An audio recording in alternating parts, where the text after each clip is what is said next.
angels ng Diyos ang nagpupuri sa langit. Nakikinig pa ho ba tayo? Isa lang ha. Isa lang ang maligtas mo. Ang daming angels ang nagpupuri sa langit. Isa lang.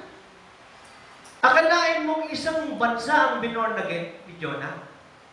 Imbes na matuwa siya, nagalit siya. May tao pa ho ba rito? Hindi niya naiintindihan yung kahalagahan ng kaluluwa. The value of soul. Tingnan natin sa Mark 8:36 and 38. Tingnan natin. Mark 8, tingnan natin. Yung kahalagahan ng kaluluwa. What good is it for a man to gain the whole world? Mapasayo na ang buong mundo. Maikot mo na ang all continents of the world. Yet, forfeit his soul. Ibig sabihin, pag napunta ka naman sa impyerno. 37. Or what can a man give in exchange for his soul? 38.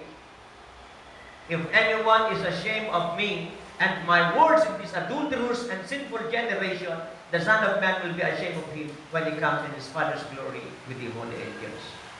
Sabi ng Panginoon, alam mo, maikot mo man ang buong mundo, mapa sa iyo man ang buong mundo, pag napunta ka na impyerno, walang kabuluhan yun eh. Nasayang lahat. Pag napunta ang tao sa impyerno, hindi mo naligtas. Walang kabuluhan yun, nasayang lahat sa Kanya. Pakinggan niyo itong maigi. Nasa iyo ang lahat ng yaman ng mundo. Napunta ka na impyerno. Lahat ng nakamit mo, nawala ng kabuluhan lahat. Nasa iyo lahat ang yaman ng mundo, pero hindi mo naman sila naligtas.